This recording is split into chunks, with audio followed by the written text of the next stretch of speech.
नमस्कार, मी आशिष जाधव. झी 24 तासच्या रोखोक चर्चेत तुमचं स्वागत आहे. चीनी वस्तूंवरती बहिष्कार घाला असा एक नारा लोकांमधनं, नागरिकांमधनं पुढे येतोय. अनेक जण तसा विचारही करतायत. पण वस्तुस्थिती काय आहे? भारत चीन व्यापार जर का बघितला तर भारत सर्वाधिक व्यापार हा चीन बरोबर करतोय. भारताचा अमेरिकेबरोबरचा जो व्यापार आहे तो सरप्लस मध्ये आहे. म्हणजे अमेरिकेकडे भारताची निर्यात जास्त आहे, आयात थोडी कमी आहे. चीनच्या बाबतीत तसं नाही आहे. भारताची सर्वाधिक आयात ही चीनमधून होते. चीनी वस्तू ही भारतातच सर्वात जास्त विकली जाते. त्यामुळे चीनसाठी भारत सर्वात मोठी बाजारपेठ आहे. अशा वेळी आपण चीन बरोबरचे व्यापारी संबंध हे तोडावेत का? तोडायचे नसतील तर ते कमी करायचेत का?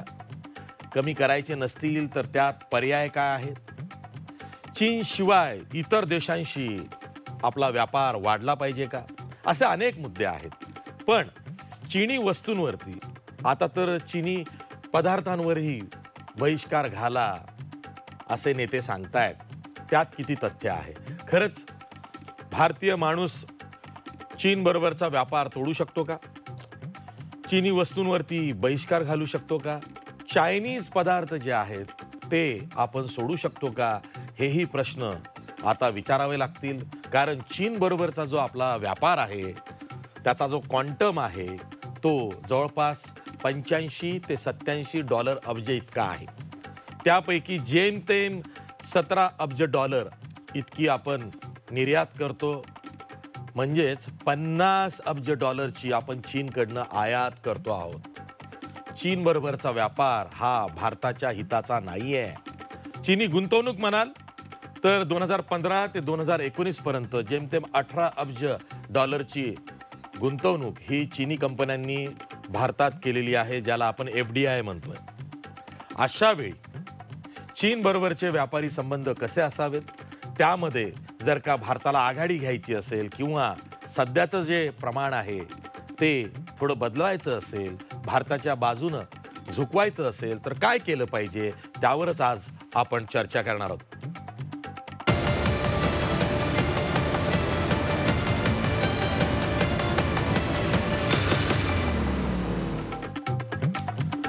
पंतप्रधान नरेंद्र मोदींनी जाहीर केलं की एकीकडं सीमावाद आणि दुसरीकडं व्यापार एकत्र चालू शकत नाही. चीनला यामध्ये सुवर्ण मध्य काढावा लागेल. सर्व सहमतीनं तोडगा काढावा लागेल. तिथे भारताचा सुद्धा मान सन्मान हा जपला जाईल. भारत हा शांतताप्रिय देश आहे. स्वतःहून कुठलीही आगळीक करणार नाही. पण भारताच्या सार्वभौमत्वावरती जर का कोणी गदा आणत असेल तर भारत सहन करणार नाही. अशाचं वक्तव्य काल पंतप्रधान नरेंद्र मोदींनी केलं आणि पंतप्रधान नरेंद्र मोदींच्या या वक्तव्याला भक्कम पाठिंबा तुम्ही आम्ही सर्वांनी म्हणजेच भारतीयांनी दिलेला आहे. त्यावरच आज आपल्याला चर्चा करायची आहे की चीन बरोबरची ही जी आर्थिक लढाई आहे ती जर का आपल्याला जिंकायची असेल तर काय केलं पाहिजे. आपल्यासोबत मान्यवर पाहुणे आहेत. आपल्यासोबत परराष्ट्र घडामोडींचे अभ्यासक डॉक्टर शैलेंद्र देवळानकर आहेत. त्याचबरोबर आपल्यासोबत अणय जोगळेकर आहेत, जे अभ्यासक आहेत वेगवेगळ्या विषयांचे, इस्रायली कॉन्सुलेटमध्ये कामाला आहेत. त्यामुळं भारत चीनसह अमेरिकेकडे काय करतोय, संबंध कसे आहेत, खूप बारकाईनं बघतात. त्याचबरोबर आपल्यासोबत परराष्ट्र व्यवहार तज्ज्ञ प्राध्यापक रोहन चौधरी आहेत.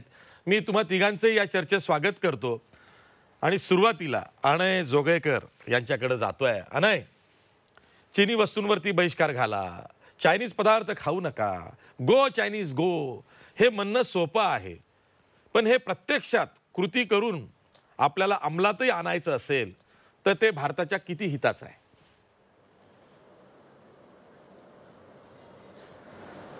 सर्वप्रथम एक खुलासा करू इच्छितो की हे माझं व्यक्तिगत मत मी मांडत आहे आणि भारताच्या किती हिताचं आहे याचं ब्लॅक अँड व्हाईट असं उत्तर आपल्याला मिळणं अवघड आहे. कारण चीनकडनं आपली जी आयात आहे आणि आपलं चीनशी असलेलं डेफिसिट आहे हे खूप मोठ्या प्रमाणावर आहे. त्याच्यात 2-3 कॅटेगरी करता येऊ शकतील. एक अशा गोष्टी की ज्या फक्त चीनमध्येच बनतात, त्याच्यात काही औषधी द्रव्यांचे लागलेले रेअर मिनरल्स आहेत, API फॉर्म्युला आहेत. सोलर पॅनल आहेत की आपल्याकडे सौर ऊर्जेसाठी लागतात. इलेक्ट्रॉनिक्स मधले कॉम्पोनंट्स आहेत की जे आपल्याकडे बनत नाहीत. त्यामुळे तो आयात आपल्याला चीनकडनं पुढचा काही काळ तरी ती करावीच लागणार. दुसऱ्या अशा गोष्टी आहेत की ज्या सध्या आपण आयात करतोय, पण भविष्यात आपण तिथे आत्मनिर्भर होऊ शकतो. आणि त्या दृष्टीने सरकारचे प्रयत्न चालू आहेत आणि ज्या योजना जाहीर केलेल्या आहेत, ज्या पद्धतीने नंतरच्या सत्रात मी याच्यावर येईन की आरसेप मधनं भारत बाहेर राहिलेला आहे, किंवा आता एप्रिलमध्ये ज्या प्रकारे आपण शेजारी राष्ट्रांकडनं ज्यांच्याशी आपली भूसीमा लागून आहे त्यांच्याकडनं गुंतवणुकीवर काही रेस्ट्रिक्शन्स आणलेली आहेत, ते पाहता भारत या दृष्टीने प्रयत्न करतोय. आणि तिसऱ्या गोष्टी आहेत की ज्या आपल्या इथे सहज बनू शकतात आणि चीन ज्या किमतीत बनवतो त्याच किमतीत थोड्याशा 5-10% पुढे मागे आपण बनवू शकतो. पण सध्या आपण आसियान देशांशी किंवा अन्य देशांशी मुक्त व्यापार करारामुळे चीन मार्गे त्या व्हिएतनाम किंवा थायलंड मार्गे त्या भारतात येत आहेत आणि त्या आपण सबस्टिट्यूट करू शकतो. तर त्यामुळे कुठल्या गोष्टी आपण आयात कमी करतो याचं थोडंसं आपण एक त्याच्याकडे पुन्हा अभ्यास करून त्याच्यावर हे केलेलं चांगलं राहील. सरळ चिनी वस्तूंवर बंदी घालायची का नाही असं उत्तर देण्यापेक्षा. ठीक आहे, मी शैलेंद्र देवळानकर यांच्याकडे जातोय. परराष्ट्र घडामोडींचे अभ्यासक आहेत. शैलेंद्र देवळानकर, बघा, चीन बरोबरचा जो व्यापार आहे तो नेहमीच अनेकांना खूपत आलेला आहे, कारण तो भारताच्या तसा हिताचा नाही आहे. जर का क्वांटम बघितला तर चीनकडनं आपण खूप जास्त, वाजवीपेक्षा जास्त आयात करतोय, निर्यात खूप कमी करतोय. अमेरिकेबरोबरचा आपला व्यापार हा समतोल आहे, आपल्या बहुतेक फायद्याचा आहे. अशा वेळी ही ती वेळ आहे की आपल्याला चीन बरोबरचे जे व्यापारी संबंध आहेत ते पुन्हा प्रस्थापित करायचे आहेत, त्यामध्ये करेक्शन आणायचं आहे.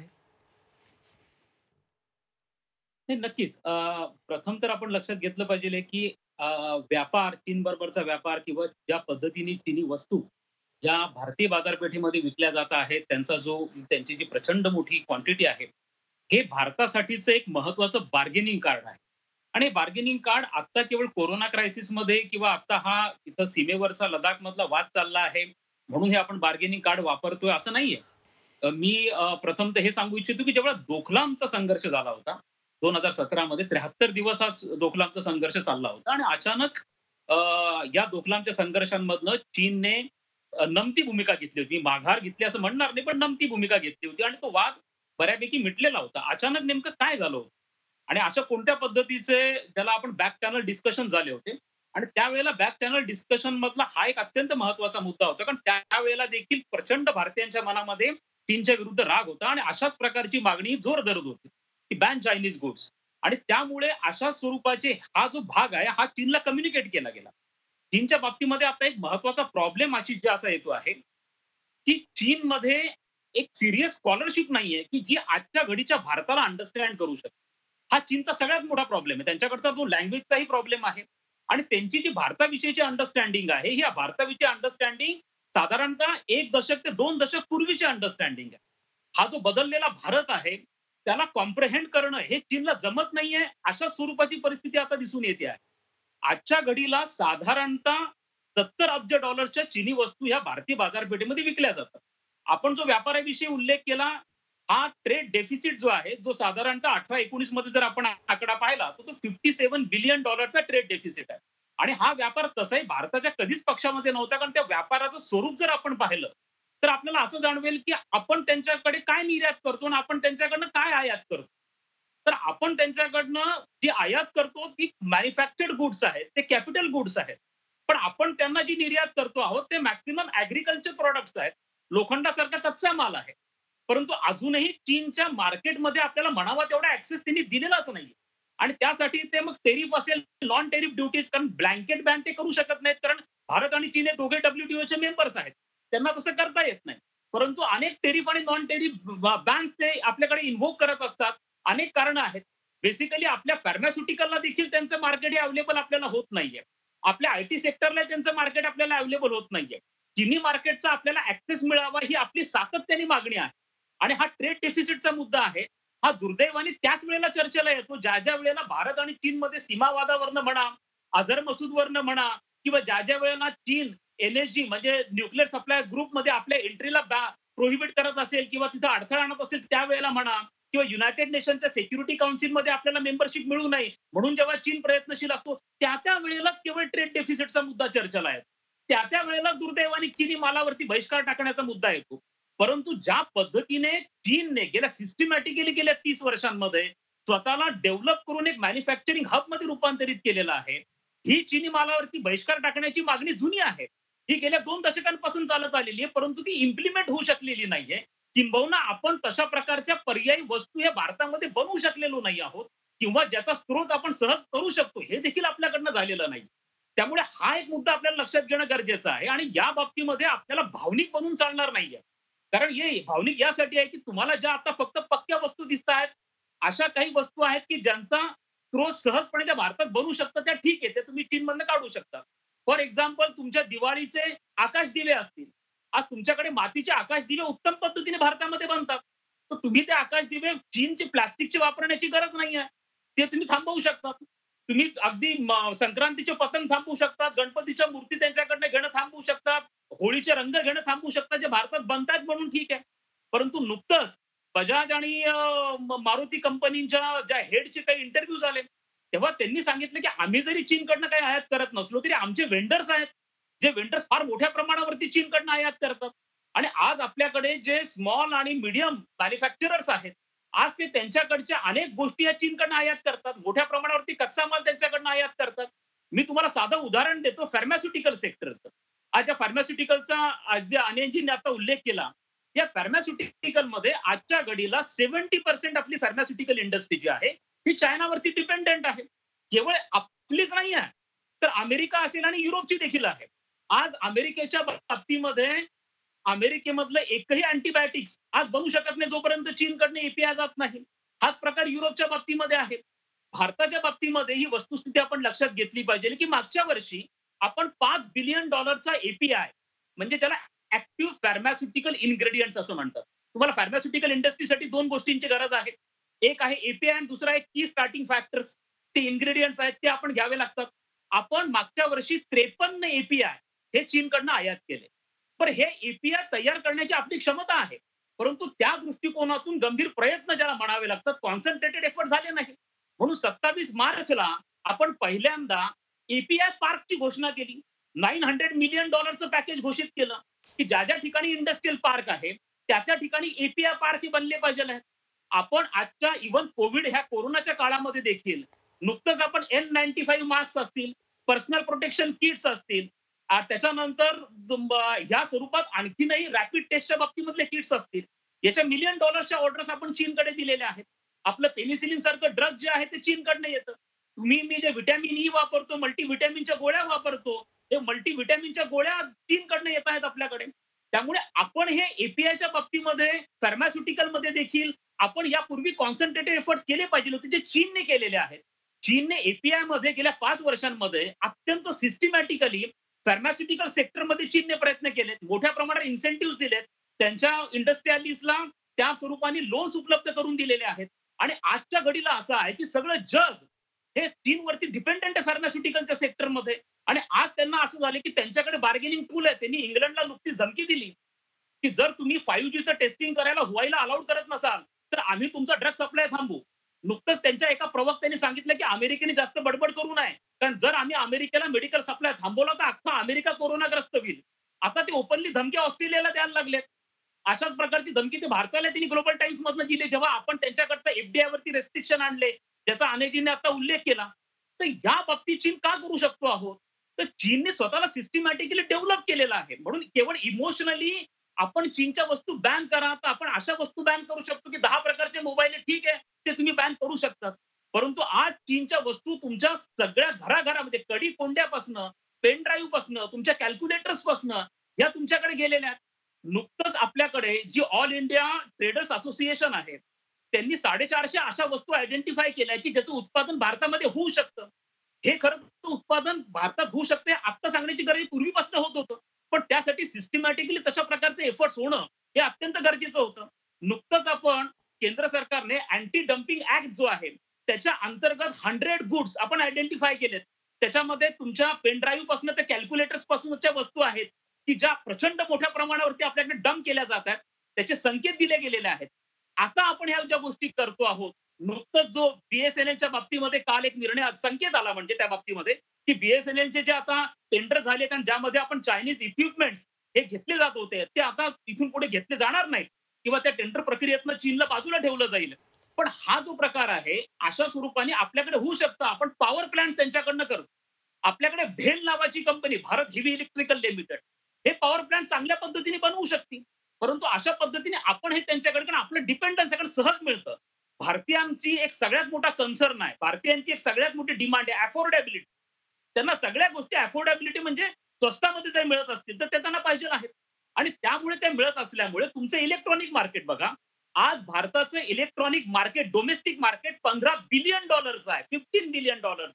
परंतु आपल्याकडे जे आपण एसी वापरतो 85% एसी हे इम्पोर्टेड एसीज आहेत आपल्याकडे. चायनीज एसी आहेत, साऊथ कोरियन एसीज आहेत. तोच प्रकार तुमच्या गारमेंटच्या बाबतीमध्ये आहे.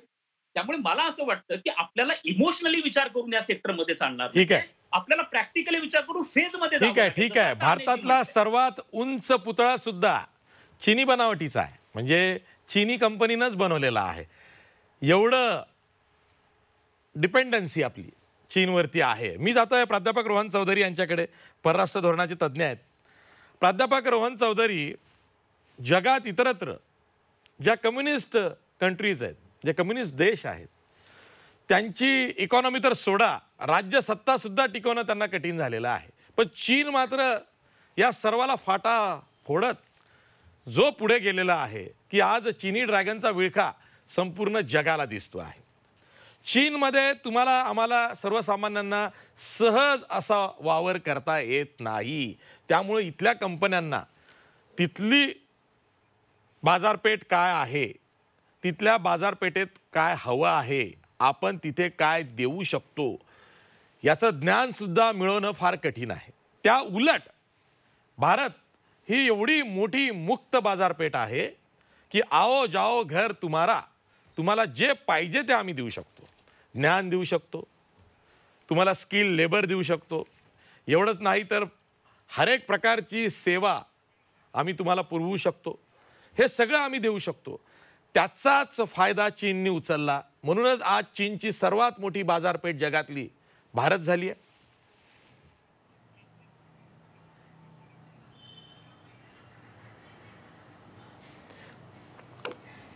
चायनीज स्ट्रॅटेजिस्ट सन झू म्हणून आहेत. त्यांचं एक फार बोलकं वक्तव्य आहे, बोलकं स्टेटमेंट आहे. ते म्हणतात की तुम्हाला तुमच्या शत्रूची जाणीव असेल आणि तुम्हाला स्वतःची जाणीव असेल तर तुम्ही 100 युद्ध पण जिंकू शकाल. जर तुम्हाला शत्रूची जाणीव नसेल आणि स्वतःची जाणीव असेल तर तुम्ही युद्ध जिंकू शकाल, पण तेवढंच हारायची शक्यता पण जास्त आहे. तिसरा जो त्यांचा मुद्दा महत्त्वाचा आहे की जर तुम्हाला शत्रूंचीही माहिती नसेल आणि आपलीही माहिती नसेल तर तुम्ही युद्ध हारण्याचा धोका जास्त आहे. दुर्दैवाने आपण तिसऱ्या कॅटेगरीत आहोत. आपल्याला आपले स्ट्रेंथ आणि विकनेसेस काय आहेत हेही माहीत नाही. चीनचा तर प्रश्न फार दूर राहिला. याचं सर्वात महत्त्वाचं कारण म्हणजे जे काही आता बायकॉट चायना प्रॉडक्ट चालू आहे तुमच्या की चीन कशा पद्धतीनं आपला तुमच्या प्रश्नाच्या उत्तराला थोडासा मी लार्जर पर्स्पेक्टिव्ह द्यायचा प्रयत्न करतोय की चीन अशा पद्धतीनं का वागतोय. तर याचं उत्तर कुठंतरी आपल्याला आपल्याकडं डोकावून बघावं लागेल. आणि त्यामुळे जे बायकॉट चायना प्रॉडक्ट किंवा चीनी मालावर बहिष्कार टाकतात यांचा मला राग न येता मला थोडीशी कीव येते की हे असे का विचार करत असावेत. ह्याच्या मागं असं कोणती गोष्ट आहे की ज्याच्यामुळे त्यांना तो विचार जास्त करावा लागतो. तर मी त्यापैकी बऱ्याच लोकांशी बोललो पण की बाबा का वाटतं मला चायनीज बहिष्कार. तर त्यातल्या मोस्ट ऑफ दी लोकांचं उत्तर हे असं होतं की नाही, आम्हाला कोविडला चीन जबाबदार आहे आणि त्यामुळं आम्हाला त्याच्या मालांवर बहिष्कार टाकायचा आहे, असं साधारणतः लोकांचा रोख होता. मग आपल्याला प्रश्न विचारावा लागेल की ज्या तुमच्या प्रश्नाच्या उत्तरात जो मूळ आहे त्याचा विचारायला लागेल, बहिष्कार का, स्पर्धा का नाही. स्पर्धेला आपण का कमी पडतो. बहिष्कार हा वैफल्यग्रस्तातून येतो, स्पर्धा ही आत्मविश्वास वाढवते. त्यामुळं आपण जर आत्मविश्वासाची भाषा करणार असू तर आपण चीनच्या विरुद्धच्या आर्थिक विकासात किंवा आर्थिक यशात आपण 100% लढू शकतो. पण हे का होत नाही याचं मूळ आपल्याला थोडंसं इतिहासात जाऊन बघावं लागेल. जे आपल्याला 1991च्या आपण जागतिकीकरणाची सुरुवात 1991 साली केली, त्यावेळीही ती कंप्लीट केली नाही. प्रतापबानू मेहता ज्या पद्धतीनं म्हणतात ते फार अतिशय योग्य आहे की we are open society with close mind आणि Chinese society is a close society with open mind. त्यामुळे आपल्याला मुळात आपल्याला कळायला पाहिजे की चायना फार बदललेला आहे आणि जोपर्यंत आपल्याला ते नॉलेज कळत नाही तोपर्यंत आपल्याला या गोष्टींना तोंड द्यावं लागेल.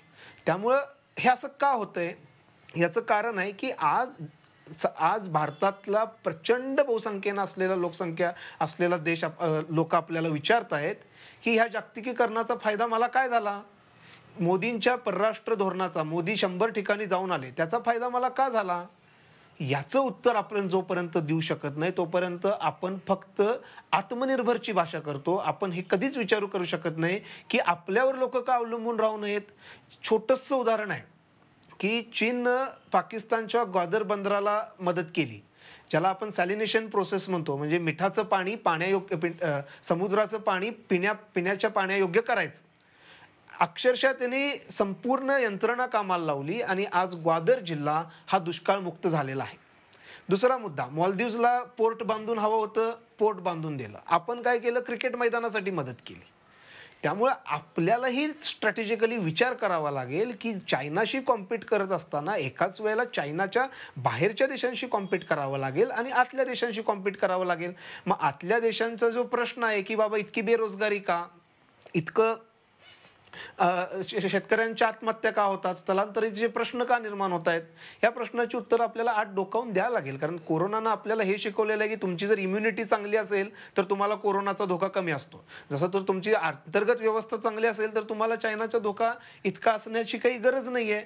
त्यामुळं ह्या सगळ्या गोष्टीचा जर आपल्याला थोड्याफार प्रमाणात जर विचार करायचा झाला तर आपल्याला हे करता येईल. आणि आपल्याला दुसरी गोष्ट एक बदलली पाहिजे, चीन विरुद्धचा अप्रोच आपल्याला बदलला पाहिजे.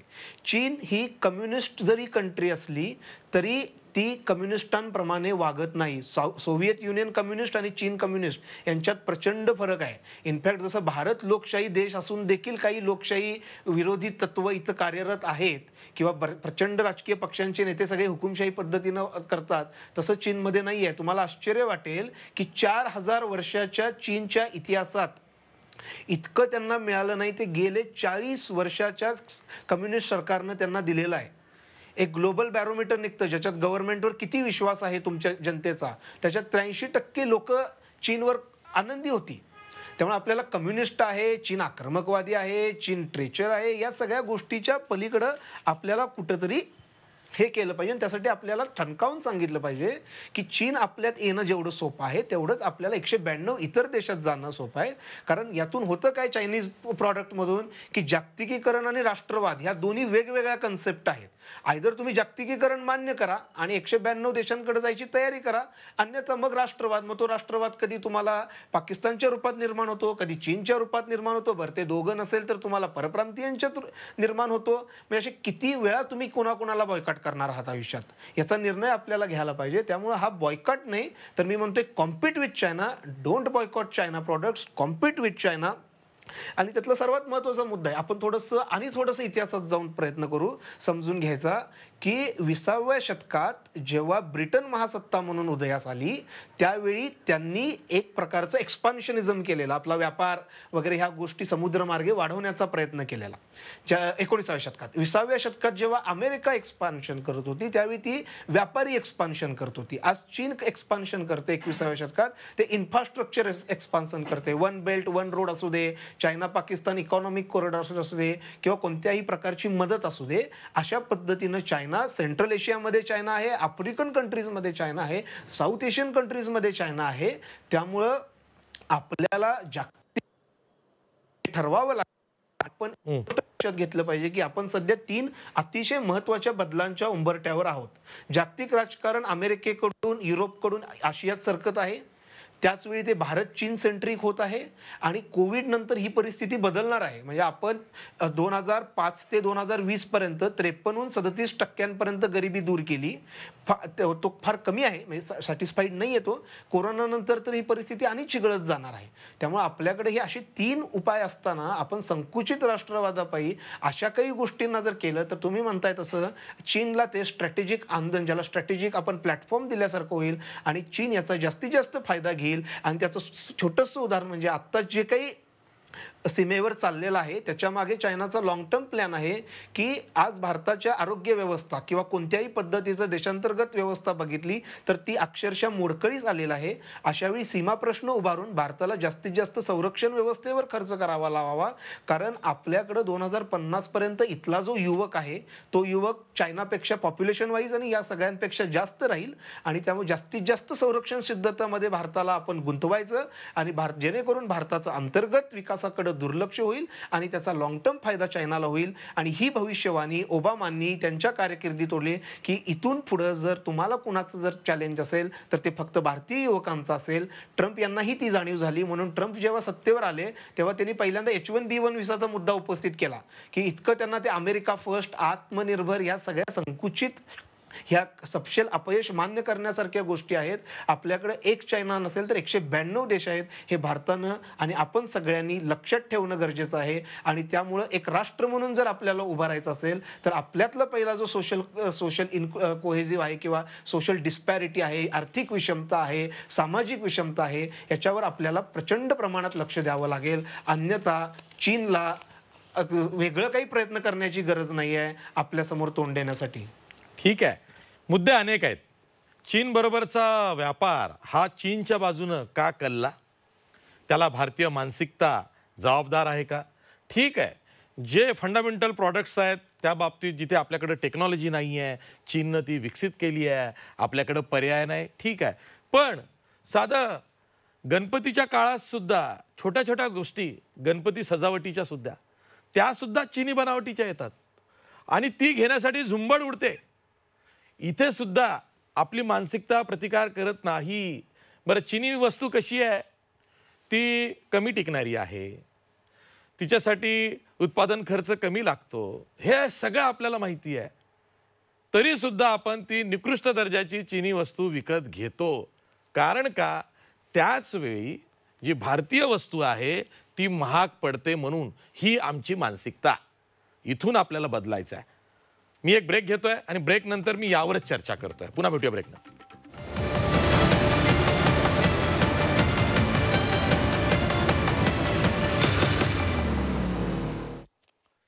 ब्रेकनंतर पुन्हा तुमचं स्वागत. मी थेट जातोय अनय जोगळेकर यांच्याकडे. अभ्यासक आहेत, चिकित्सक पद्धतीनं मांडणी करतात. अनय, भारताचा जो 5 देशांबरोबर सर्वाधिक व्यापार जो आयातीमध्ये आहे, म्हणजे आपण ज्यांच्याकडनं सर्वाधिक इम्पोर्ट करतो, त्यामध्ये पहिला क्रमांक लागतो चीनचा 14.29%. त्यानंतर अमेरिका 7.5%. त्यानंतर UAE 6.5%. सौदी अरब जवळपास 5.7%. 5वं इराक जवळपास 4.25%. म्हणजे चीनचा जो व्यापार आहे तो इतर कोणत्याही देशापेक्षा तुलनेनं दुप्पट आहे. जो आयात आपण करतो, आयातीचा व्यापार जो चीन बरोबरचा भारताचा आहे.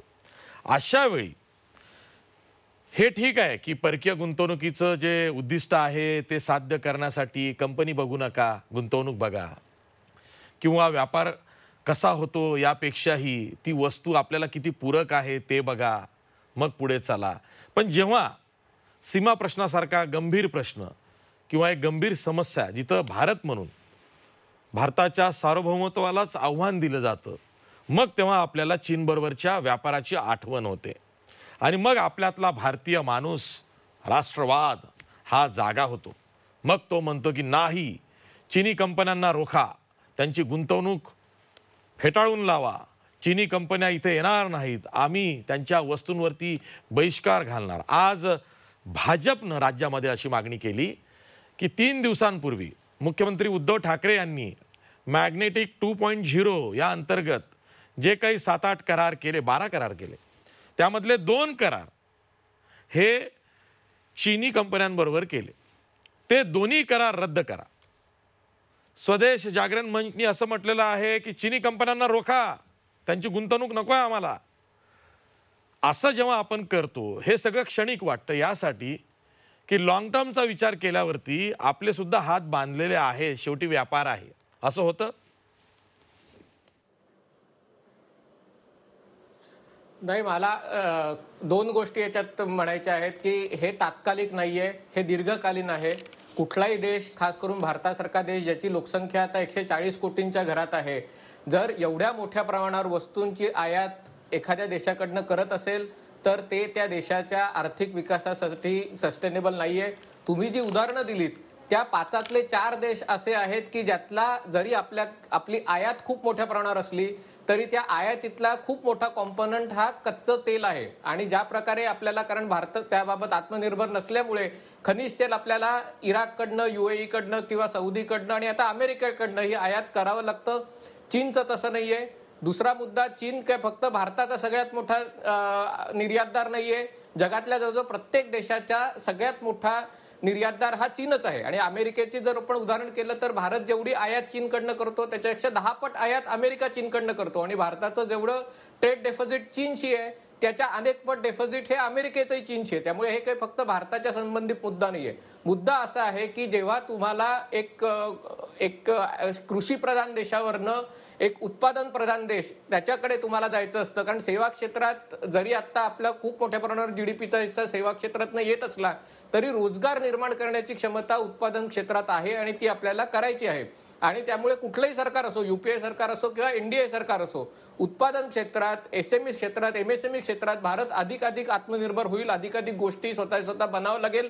यासाठी प्रत्येक सरकार प्रयत्न करतंय. याच्या आधी हे प्रयत्न झाले होते. या सरकारच्या द्वारेही सुरुवातीला जे आपण मेक इन इंडियाची घोषणा केली त्याच्या मागचा उद्देश तोच होता. हे खरं आहे, स्पर्धात्मक जगात आपण राहतो आणि स्पर्धेसाठी आपण तयार राहायला पाहिजे, स्पर्धेला घाबरता कामा नये. पण स्पर्धा तेव्हाच होऊ शकते जेव्हा दोन्ही खेळाडूंना किंवा सर्व खेळाडूंना एकच प्रकारचे नियम असतात. म्हणजे तुम्ही 4 मारली तर 4 रन आणि समोरच्यानी 4 मारली तर 10 रन, असा जर नियम असेल तर ती स्पर्धा होऊ शकत नाही. चीनच्या बाबतीत जे काही जागतिकीकरण चीननी केलेलं आहे आणि 1980च्या दशकापासून, भारताच्या 10 वर्ष आधीपासून त्यांनी जागतिकीकरणाला सुरुवात केलेली आहे, ते चीननी आपल्या टर्म्स अँड कंडिशन्सवर केलेलं आहे.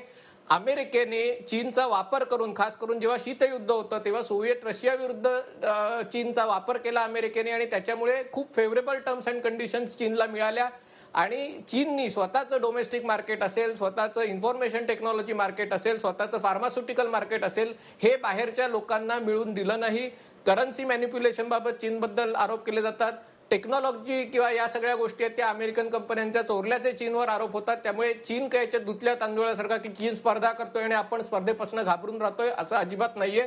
प्रत्येक सरकार देशाचं, कुठल्याही पक्षाचं असो, या सर्व गोष्टींमध्ये देशाला आत्मनिर्भर बनवण्यासाठी प्रयत्न करत आहे. मोदी सरकारने त्याला एक नवीन त्याच्यात कॉन्सन्ट्रेटेड एफर्ट्स केलेले आहेत आणि हे केवळ आत्ता सीमेवर चकमक झाली त्याच्यातनं हे झालेलं नाहीये. मी पुन्हा एकदा सांगतो की मेक इन इंडिया असेल, ऑक्टोबर 2019 मध्ये RCEP मधनं भारत बाहेर पडला किंवा त्या करारावर सही नाही केली. याचा कारण म्हणजे हा जर करार झाला असता तर भारताचा आसियान देशांशी मुक्त व्यापार करार आहे आणि त्यामुळे आसियानचे ज्यांच्याशी मुक्त व्यापार करार आहेत त्या सर्वांशी भारताचा मुक्त व्यापार करार झाला असता आणि त्यामुळे चीन मार्गे आसियान आणि आसियान मार्गे भारत असा आणखीन खूप मोठ्या प्रमाणावर आयात आपली वाढली असती. तर त्याबाबत भारताने भूमिका घेतलेली आहे. आत्ता हे कोविड क्रायसिस असतानाही भारताने ही भूमिका घेतलेली आहे की जो आपल्याकडे चीनमधनं जी गुंतवणूक होणार आहे, म्हणजे त्या पाकिस्तानाला, नेपाळाला, भूतानही आला, पण जी चीनकडनं गुंतवणूक होणार आहे त्याला पहिले गृह मंत्रालयाची मान्यता लागेल. आता तुम्ही जे महाराष्ट्र सरकारचे करार तुम्ही MOU म्हणले त्याला गृह मंत्रालयाने मान्यता दिली की नाही मला माहिती नाही, पण प्रत्येक कराराला, आणि पुन्हा मी सांगतो की कुठल्याही राजकीय पक्षाचं सरकार असो, आपल्या सुरक्षा यंत्रणा, गृह मंत्रालय हे चीनी गुंतवणुकीकडे कायमच एक सस्पिशियसरित्या, संशयास्पदरित्या पाहत आली आहे. कारण ज्या प्रकारे त्या गोष्टी लपवून ठेवतात, ज्या अनेक क्षेत्र असतात गुंतवणुकीची की तिथे ड्युअल यूज असतो, त्यामुळे तुम्हाला जरी युटिलिटी वाटत असलं तरी समोरच्याला जो तुमचा ऍक्सेस मिळतो, खास करून टेलिकॉम क्षेत्र असेल आणि 5Gचा मुद्दा किंवा 4Gचा मुद्दा याच्यात आला असेल, आणि त्यामुळे या क्षेत्रात चीनची गुंतवणूक जर बघितलं आपण तर चीनची गुंतवणूक तुलनेने नगण्य आहे. 10 वर्षात $18 बिलियन ही काही फार गुंतवणूक नाहीये. आणि या काळात 5 वर्ष काँग्रेसही सत्तेवर होती, कारण तेव्हाही गृह मंत्रालयाने चीनी गुंतवणुकीकडे अधिक संशयास्पदरित्या बघितलंय. त्यामुळे या सर्व परिप्रेक्ष्यातून आपण या गोष्टींकडे बघितलं पाहिजे. ती नुसती चीनी मालाच्या आयातीपुरती मर्यादित नाहीये. झूम असेल, टिकटॉक असेल, अशा ज्या ॲपचा सध्या सर्रास वापर भारतीय माणूस करतोय, कोविडच्या काळात तर झूम आता सर्वांनाच माहीत झालेलं आहे, कारण सहज सोपं कॉस्ट वाचवणारं असं ते ॲप आहे. याची माहिती जोवर सरकारी पातळीवरनं लोकांना जाणार नाही की तुम्ही तुमच्या हातात काय वापरता आहात, हे काम केवळ भारतीयांचं नाही आहे, हे सरकारनं पण भारतीयांचं अशाही बाबतीत प्रबोधन केलं पाहिजे की कुठल्या गोष्टी वापरा, कुठल्या वापरू नये, कशावरती आपल्याला निर्बंध आणायचे आहेत, कोणत्या बाबतीत कोणत्या वस्तूंच्या आहारी तुम्ही जा किंवा जाऊ नका, केवळ कॉस्ट इफेक्टिव्हनेस बघू नका. अनय हे सुद्धा सांगणं गरजेचं आहे. या आता टेक्नॉलॉजीकडे तो एक मुद्दा राहिला म्हणून त्याच्याकडे येतो की सुरुवातीला सगळ्यांनाच वाटलं, फक्त भारताला नाही, अमेरिकेला वाटलं, युरोपला वाटलं की चीन काय स्वस्त गोष्टी बनवतंय. अगदी पूर्वी आपण आपल्या लहानपणी एक चीनी फाउंटन पेन यायची आणि तेवढं चीन बनवू शकतोय. पण कालांतराने चीननी स्वतःला विकसित करत नेलं आणि आज टेलिकॉम क्षेत्रामध्ये खास करून मोबाईल हार्डवेअर, लॅपटॉप या सगळ्या गोष्टी बनवायला लागल्या. तरी अमेरिकेला वाटलं की फक्त चीन हार्डवेअर बनवतोय, शेवटी त्यातलं जे IP आहे, त्यातली कल्पना आहे, क्रिएटिव्हिटी आहे, ती आपलीच आहे. म्हणजे कुठलाही फोन घेतला तो गुगल असेल किंवा आयफोन असेल, त्यातले दोन्ही त्याचं हे अमेरिकेतच आहे. पण आता मात्र चीननी या क्षेत्रातही दबदबा तयार करायला सुरुवात केलेली आहे. हे टिकटॉक वगैरे ही जी सगळी नवीन म्हणजे चीनी कंपन्या आहेत, अलिबाबा असेल, टेन्सेंट असेल, यांनी एकतर जगभरातल्या स्टार्टअप कंपन्यांमध्ये ज्या युनिकॉर्न आहेत, म्हणजे ज्या $1 बिलियन त्यांचा टर्नओव्हर होतो, त्याच्यामध्ये गुंतवणूक केलेली आहे. आणि खास करून आता जे आपण ज्याला फोर्थ इंडस्ट्रियल रिव्होल्युशन म्हणतो, त्याच्यामध्ये आपण लोकशाही देश म्हणून आपण नागरिकांचा कुठल्या प्रकारचा डेटा मिळवू शकतो याच्यावर मर्यादा आहेत. आपण फेशियल रिकग्निशन, अंगठ्याचे ठसे या सर्व गोष्टींवर आपल्या मर्यादा आहेत. चीनकडे त्या मर्यादा नाहीत. त्यामुळे चीनच्या कंपन्या या क्षेत्रात पुढे जात आहेत. आतापर्यंत सामान्य लोकांना हे कळत नाही, कारण त्यांना वाटतं की आपल्याला एक नवीन काहीतरी ॲप मिळालंय आणि आपण म्हणजे काहीतरी व्हिडिओ शेअर करू शकतो. अर्थात अशा प्रकारचे आरोप अमेरिकेतल्या कंपन्यांवरही होतात.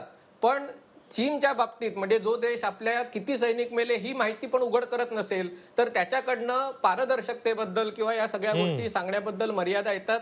आणि त्यामुळे सरकारने सांगण्यापेक्षा म्हणजे तिथे सुरक्षा यंत्रणांनी जर जी काही ॲप असतील ती सुरक्षेच्या दृष्टीने थोडीशी चिंताजनक असतील तर त्याच्यावर बंदी घालावी. पण अशी अनेक ॲप असतात की जो डेटा वापरायला तुम्ही स्वतः परवानगी देतात. त्या बाबतीतही सरकारला काय करू शकतं याच्यावर मर्यादा असेल तर तिथे माध्यमातनं किंवा जे बुद्धिजीवी वर्ग आहे त्यांनी याबाबत लोकांचं प्रबोधन केलं पाहिजे. आणि लोकांना निदान म्हणजे वापरायचं की नाही हा निर्णय शेवटी त्या माणसाचा आहे, पण निदान त्या माणसाला सांगितलं पाहिजे की तू जे वापरतोयस त्याच्यातनं कुठल्या गोष्टी तू त्या कंपन्यांना देत आहेस. आणि ती गोष्ट आता चीनबाबत करायची वेळ आलेली आहे. आतापर्यंत चीनबाबत आपण हा विचार करत नव्हतो, कारण आपण सगळ्या जागतिक व्यवस्थेचा भाग आहोत. पण जेव्हा एखादा देश तुम्ही केलेल्या त्या देशाशी केलेले करार असतील, त्या कराराचा भंग करून जर चकमक होत असेल आणि तुमचे सैनिक त्याच्यात मृत्युमुखी पडत असतील, तर तुम्हालाही या दृष्टीने वेगळा विचार करावा लागेल. अगदी बरोबर आहे. सरकारबरोबर प्रसारमाध्यमांचंही ते काम आहे की काय खरं काय खोटं हे पारदर्शीपणे जनतेला सांगितलं पाहिजे, म्हणजेच प्रेक्षकांना सांगितलं पाहिजे. मी जातोय शैलेंद्र देवळानकर यांच्याकडे. शैलेंद्र देवळानकर, 2017ला आपण डोकलाम बघितलं आणि आता गॅलवान खोऱ्यातली ही हिंसक झटापट बघितलेली आहे. दोन्ही स्ट्रॅटेजिक लोकेशन्स असे आहेत की जिथनं चीनचा इकॉनॉमिक कॉरिडॉर जातोय किंवा त्याच भागातनं ते जात आहे. आणि म्हणूनच तिथे चीनची सैनिकांची असेल किंवा रस्ते बांधणीची मोहीम असेल, तैनाती असेल, ही सगळी दिसते आहे. चीनचे इकॉनॉमिक इंटरेस्ट हे त्यांच्या सीमा सुरक्षेपेक्षा जास्त आहेत.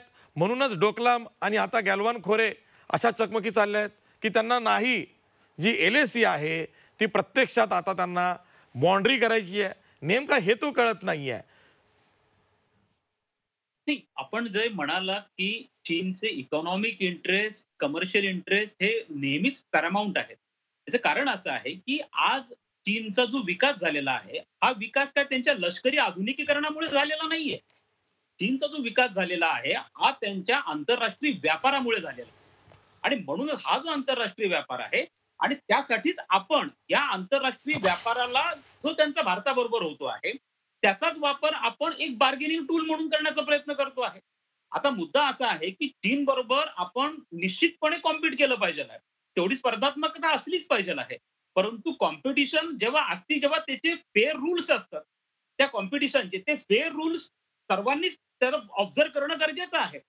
केवळ भारतच अशा प्रकारचा विचार करतोय का चीनच्या बाबतीमध्ये? अजिबात नाही. अमेरिकेचा विचार घ्या. अमेरिका आणि चीनचा व्यापार हा ऑलमोस्ट $600 बिलियन प्लस आहे. पण डोनाल्ड ट्रम्पने चीन बरोबरचं त्यांचं ट्रेड वॉर हे 2 वर्ष प्लस चाललं. काय मुख्य मागणी होती डोनाल्ड ट्रम्पची? की अमेरिकन वस्तूंना चीनच्या मार्केटमध्ये ऍक्सेस पाहिजेला, जो चीन देत नाही. आणि म्हणूनच चीन हा ट्रेड सरप्लस मध्ये आहे. आणि चीनच्या ज्या ट्रेड प्रॅक्टिसेस आहेत या फॉल्टी ट्रेड प्रॅक्टिसेस आहेत. एखादा अत्यंत सुंदर चांगलं ऍप किंवा ऍपलने एखादं चांगलं तिचं लॅपटॉप काढलं किंवा आयपॅड काढलं, दुसऱ्या क्षणाला त्याची पायरेटेड कॉपी चीनमध्ये तयार होती. तिसऱ्या क्षणाला त्याचे मिलियन्स मध्ये त्याच्या प्रोडक्शन केलं जातं आणि मग ते स्वस्त म्हणून दुसऱ्या मार्केटला विकलं जातं. ह्या फेअर ट्रेड प्रॅक्टिसेस नाहीये. म्हणूनच चीनच्या विरोधामध्ये आयपीएलच्या उल्लंघनासाठी अमेरिकेने अनेकदा सुपर 301 हे इन्व्होक केलेलं आहे. का जपान सारखा देश, हा जपानचे $400 बिलियन ट्रेड हा चायना बरोबर आहे, पण जपाननी तिथल्या जापनीज कंपन्या चीनमधनं बाहेर पडाव्यात म्हणून $2 बिलियन पॅकेज दिलेलं आहे. याचा अर्थ असा नाही की फक्त भारताला चीनचा फटका बसलेला आहे, जगातल्या मोठ्या देशांना पण चीनचा फटका बसलेला आहे. आणि जेव्हा डोनाल्ड ट्रम्पने ताणून धरलं तेव्हा चीनला तिने निगोशिएटेड टेबल वरती आणलं. ट्रम्पच्या कंडिशन त्यांना मान्य कराव्या लागला जेव्हा त्यांनी इम्पोर्ट ड्युटी वाढवली. त्यामुळे आपण अशा बरोबर हे करतो की आपल्याकडे सुद्धा हा एक बार्गेनिंग टूल म्हणून करावा लागणार आहे. कारण कोरोना क्रायसिसमुळे चीनच्या अर्थव्यवस्थेला नाही म्हटलं तरी धक्का लागलेला आहे. त्यांच्याकडचे बरेचसे उद्योग बंद पडलेले आहेत, त्यांच्याकडे बेकारी वाढलेली आहे. आणि अशा घडीला $60 बिलियन लॉस हा त्यांना सहन होणारा नाहीये. आणि आपण ज्या फेअर ट्रेड प्रॅक्टिसेसचा विचार करतो आहोत, काय गरज पडली केंद्र सरकारला हा निर्णय घेण्याची की चीनकडनं येणाऱ्या एफडीआयची केंद्राकडनं स्क्रुटिनी केली जाईल? कारण चीनचे इंटेन्शन हे फेअर नाही आहे. कारण तुमच्या स्टार्टअप इंडस्ट्रीजमध्ये अलिबाबानी $5.5 बिलियन इन्व्हेस्टमेंट केलेल्या आहेत. या सगळ्या स्टार्टअप इंडस्ट्रीजला टेक ओव्हर करण्याचं 75% स्टार्टअप इंडस्ट्रीजला या चायनाचे इन्व्हेस्टमेंट्स आहेत, त्यांना टेक ओव्हर करण्याची त्यांचे इंटरेस्ट आहेत.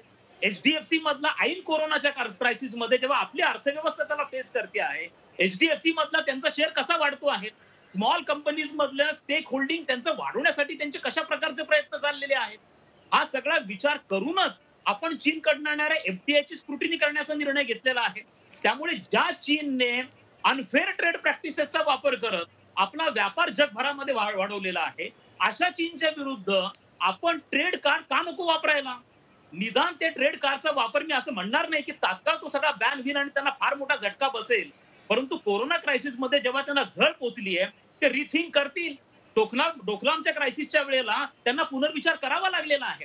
त्यामुळे आता सुद्धा आपण हे कार्ड प्ले करण्यामध्ये मला कोणत्याही पद्धतीचं आपण चुकीचं करतोय असं मला वाटत नाहीये. आपल्याकडे ती स्पर्धात्मकता निश्चित आहे, परंतु ज्या पद्धतीने जो प्रचंड फ्लड किंवा डम्पिंग त्यांची आपल्या मार्केटमध्ये होती आणि त्याची कारण वेगळी आहे. कारण त्याच्या इतिहासामध्ये जर आपण गेलो कशा पद्धतीने चायनाच्या सगळ्या कंपन्या वर्कआउट करता आहेत तो फार वेगळा भाग पडेल. परंतु मला असं वाटतंय की या केसमध्ये आपण निदान चीन आपल्याला पाहिजे तसा धोका देऊ शकतो, ज्याचा तुम्ही आता उल्लेख केला. गलवान व्हॅलीमध्ये पूर्णपणे आपला विश्वासघात केलेला आहे आणि हा वॉर क्राईम आहे की एकीकडे तुम्ही तहाच्या गोष्टी करता, चर्चा करता 6 जूनला तुम्ही ऍक्सेप्ट करता आहात की आम्ही 1 किलोमीटर मागे जाणार आहोत. आणि ते बघण्यासाठी आमचे कमांडिंग ऑफिसर संतोष बाबू ज्या वेळेला तिथं जातात तेव्हा त्यांना दिसतं की त्यांनी गलवान व्हॅलीवरती ऑब्झर्वेशन पोस्ट तयार केलेली आहे आणि ती ऑब्झर्वेशन पोस्ट त्यांना डिस्ट्रॉय करायला जेव्हा ते सांगतात तेव्हा 200 सैनिक तिथं आमच्यावरती अटॅक करतात. आणि आता आपण सॅटेलाइट इमेजेसनी बघतो की 14 आणि 15 जूनला कितीतरी मोठ्या प्रमाणावर सैन्याची कुमक तिथं होती, मोठे मिलिटरी व्हेकल्स तिथं त्यांनी आणले होते. याचा अर्थ चीनला आपल्याला धोका द्यायचा होता, त्यांना पूर्णपणे आपला विश्वासघात करायचा होता आणि हा मोठा वॉर क्राईम आहे, हा युद्ध गुन्हा आहे. मग जेव्हा चीन अशा प्रकारचे युद्ध गुन्हे करू शकतो त्यावेळेला आपण फेअर ट्रेड प्रॅक्टिसेसचा विचार चीन बरोबर अजिबात करायला नको. मला असं वाटतं जरी ही इमोशनल मागणी असली तरी आपण सर्व मार्गाने ज्या मार्गाने आता आपल्याला आपले इंटरेस्ट प्रोटेक्ट करता येतील. मला असं वाटतं पंतप्रधानांनी योग्य सांगितलंय की भारत हा पीस लव्हिंग कंट्री आहे म्हणून तुम्ही आम्हाला ग्रँटेड घेऊ नका. आमचं शांतता प्रेम हा आमचा विकनेस नाही आहे. आमच्या सार्वभौमत्वाला आणि इंटिग्रिटीला धक्का लागला तर आम्ही देखील बिफिटिंग रिप्लाय देऊ, त्याची ताकद आमच्यामध्ये आहे. आणि बिफिटिंग रिप्लाय हा का फक्त मिलिटरीने दिला जातो असं नाही आहे, त्याचे अनेक मार्ग आहेत. त्याचा आर्थिक मार्ग देखील तेवढाच महत्वाचा आहे आणि ज्या आर्थिक मार्गाविषयी आपण विचार करतो आहे आता फक्त एकच मुद्दा आहे की ह्या सगळ्या गोष्टी जनतेच्या लेवलच्या आहेत. याच्यामध्ये सरकार म्हणून किती उतरणार, किती मर्यादेपर्यंत आपण उतरू शकतो, ठीक आहे. तर आपण अप्रत्यक्ष मी शेवटी प्राध्यापक रोहन चौधरी यांच्याकडे जातो. प्राध्यापक रोहन चौधरी, एकीकडे सीमा प्रश्न आणि दुसरीकडे चीन बरोबरचा व्यापार, एकत्र नांदू शकत नाही. पण सध्याची जी क्रायसिस आहे, सध्याचं जे संकट आहे, तणाव आहे, त्याला उत्तरही चीन बरोबरच्या आर्थिक संबंधातून मिळू शकेल का?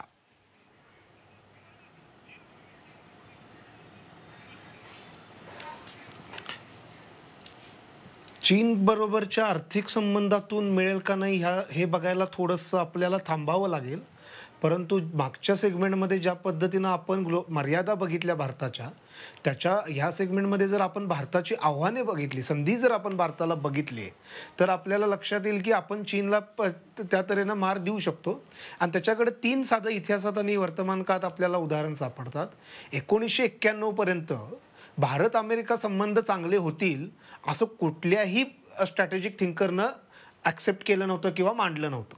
परंतु 1991 ते आज 2020 पर्यंत भारत अमेरिका संबंध जे सुधारलेले आहेत, त्याचं सर्वात जास्त श्रेय जर कुणाला असेल तर ते इथून भारतीय जे अमेरिकेत राहिलेले आहेत आणि ज्या पद्धतीनं तिथल्या विकासात भर घातलेली आहे, त्या पद्धतीनं आपल्याला आता झालंय काय की आता अमेरिका डिक्लाईनमध्ये व्हायला लागलेली आहे. त्यामुळे आपल्याला पहिला आपल्या आउटलुकमध्ये बदल करावं लागेल की आता आपल्याला लुकिस्ट आणि ॲक्टिस्ट जी पॉलिसी आहे ती अडॉप्ट करावी लागेल, जी आपण ऑलरेडी केलेली आहे.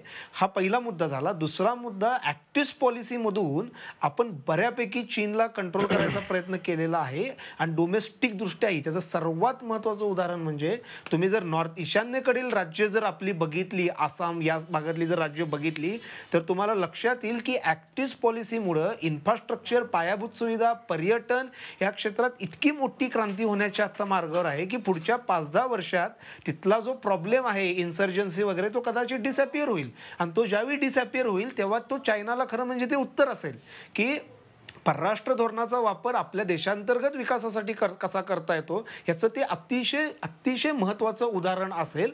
आणि तिसरा मुद्दा जो मी कालच्या चर्चेत पण सांगितलेला की आपल्याला आउटलुकमध्ये बदल करताना कंटिनेंटलवरून मरीटाईम आउटलुक यायला लागेल. आणि तो जर मेरीटाईम आउटलुक आपण आपल्या इकॉनॉमिकमध्ये जरी आणलं, आज आपल्याला कन्सेप्ट ज्या आपण बघितलं तर जगभर ब्ल्यू इकॉनॉमी, मरीन इकॉनॉमी आणि ओशन इकॉनॉमी ह्या अतिशय प्रचंड प्रमाणात पॉप्युलर होत चाललेलं आहे. त्यांची वाढ पण होत आहे. आणि भारताचं जर तुम्ही भौगोलिक स्थान बघितलं, जे मी काल पण सांगितलं की त्याच्यामुळं आपल्याला मिनरल्स आणि या सगळ्या गोष्टी आपल्याला प्रचंड प्रमाणात अवेलेबल आहेत. पण प्रश्न आहे तो आपण करणार का? याचं साधं उदाहरण, चीनचा जो गेल्या 40 वर्षात जो काही विकास झालेला आहे तो त्यांनी त्यांच्या मेरीटाईम इन्फ्रास्ट्रक्चरवर प्रचंड इन्व्हेस्टमेंट केलेली आहे. आपण भारतीय माजी पंतप्रधान मनमोहन सिंग असं म्हणाले होते की आपल्याला मुंबईचा शांघाय करायचा आहे. शांघाय हे जगातलं एकमेव असं उदाहरण आहे की जे मेरीटाईम इन्फ्रास्ट्रक्चर वापरून केलेल्या जगातलं 2 नंबरचं झालेलं आहे.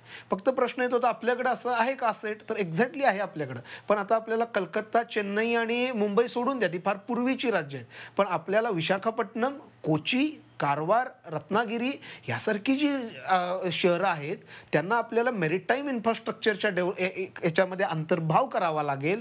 आणि त्यावेळी ते चायनाला खरं उत्तर असेल. त्यामुळं चायना आणि भारत हा संघर्ष 2020 नाही आहे की सेहवागसारखी बॅटिंग केली आणि आउट पण जायचा धोका आहे आणि 6 पण मारायचा धोका आहे. ही टेस्ट आहे आणि यासाठी आपल्याला राहुल द्रविड आणि अजिंक्य रहाणे सारखीच बॅटिंग करावी लागणार आहे, यात माझ्या मनात काही शंका नाही आहे. त्यामुळे हे थोडं असं दरवर्षी होत जाणार, परंतु आपल्याला सर्व बाजूनी तयार व्हावं लागेल आणि आपण ते त्या पद्धतीनं करत आहोत. फक्त आपल्याला अजून थोड्या स्पीडनं करावं लागेल, जेणेकरून आपण चायनाला आर्थिकदृष्ट्या उत्तर देऊ. आणि त्यासाठी आपल्याला अजूनही माझं म्हणणं आहे की आत्मनिर्भर, राष्ट्रवाद या संकुचित गोष्टींवर आधारित राहता आत्मविश्वास, स्पर्धा ह्या गोष्टींवर कॉन्सन्ट्रेट करावं लागेल. इथल्या युवकाला प्रश्न पडता कामा नाही, इथला युवक आरक्षणासाठी रस्त्यावर येता कामा नाही, इथला युवक 5 रुपयासाठी सोशल मीडियावर जातीय धार्मिक तेढ करणारे पोस्ट टाकता कामा नाही.